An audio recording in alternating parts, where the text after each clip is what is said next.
Saya mendukung upaya Indonesia untuk menjadi berdaulat, terutama berdaulat ekonomi. Upaya Omnibus Law yang akan membuat regulasi tumpang tindih bisa di-overrule dengan Omnibus Law kok membuat saya berpikir ulang. Saya setuju peraturan pusat, peraturan daerah, kementerian, undang-undang parlemen, peraturan pemerintah, banyak kosletnya. Karena itu perlu sebuah aturan yang meng-overrule atau bisa melangkahi semuanya. Ini kepala saya kok jadi agak kelayangan dengan informasi tersebut ya. Sebenarnya ini ide siapa ya menggunakan Omnibus Law sehingga strategi yang dipakai adalah meng-overrule atau ada aturan di atas aturan. Sehingga statusnya dalam tanda petik pemegang mandat Omnibus Law tersebut menjadi kuat, dalam hal ini pemerintah. Ada benernya sebenarnya ya. Mungkin karena kebanyakan dunia gelap, otak analisa saya kok ke arah threat atau ancaman ya mendengar berita tersebut. Maka saya mendalami lagi mengapa ekonomi Indonesia harus di Omnibus Law-kan. Otak saya menggiring pada sebuah pemahaman klasik yang tumbuh di pemerintahan ini dalam 5 tahun pertama dan hingga sekarang, yaitu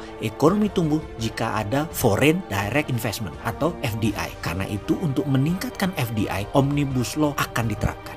Ini toh dasar pemikirannya. Mulai saya paham. Bahkan ada berita hari ini tapi membuat jantung saya hampir copot, yaitu ketika pejabat negara mengatakan asing boleh kelola aset negara. Muncrat minuman teh saya keluar dari mulut saya. Kok bisa mengatakan hal itu ya? Pasal 33 UUD itu kekayaan alam dikuasai negara dan itu aset negara. Dan itu kok boleh dikelola asing? Jagat Dewa Brata kok bisa-bisanya ngomong begitu pejabat tersebut? Segitu tidak percaya dirinya kepada anak bangsa ya? Atau memang doktrin FDI sudah menjadi ideologi pejabat pemerintahan saat ini ya? Harus dapat karpet merah ya? Dipuja-puji ya investment asing itu ya? Atau ada alasan klasik nomor 2, di mana Indonesia nggak punya uang untuk investasi karena itu harus ngutang. Walah dalam, kok gitu ya pemahaman pengurus negara? Jauh-jauh kita mengatakan dalam modern economic concept menggunakan MMT itu salah satu solusinya. SWF tanpa hutang itu salah satu solusinya. TINA itu juga salah satu solusinya. Itu 3 hal yang sudah dibombardir, yang selalu saya seorang yang ngaku Bosman Sontoloyo itu membombardir hal tersebut. Sampai sekarang saya juga masih bingung dengan ide Foreign Direct Investment. Begini kebingungan saya mengapa mereka dispesialkan. Investor itu mikirnya simple, pengen modal cepat kembali secepat-cepatnya, untung segede-gedenya, resiko sekecil-kecilnya. Mau negaranya rugi kek, mau SDM-nya nggak dipakai kek, nggak urusan.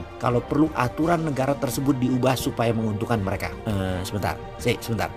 Dalam tanda petik ya, kalau perlu aturan negara tersebut diubah supaya menguntungkan mereka. Ini kata-kata kok saya kenal ya. Kan ada di jurnal China Foreign Policy yang judulnya China Trade Warfare. Isinya adalah first of the three warfare. Nomor 1 adalah media or public opinion warfare, attempt to shape public opinion both domestically dan internationally. Kedua, the second warfare, attempt to influence foreign decision maker and how they approach China policy. Ini kata kunci yang nomor 2 tadi. Nomor 3, the third, it's called China legal warfare strategi. Kita nggak bahas. Maaf, saya tidak menerjemahkan dengan jelas kalimat tersebut. Sahabat yang menerjemahkan sendiri. Apa kira-kira isi kebijakan luar negeri Cina ini? Apakah Omnibus Law itu pesanan mereka? Apakah kita sudah termakan jebakan mereka? Apakah kita belum masuk perangkap? Atau sebaliknya kita sudah terjebak tinggal digigit? Mudah-mudahan saya salah lagi. Kapan sih si Bosman ini benar?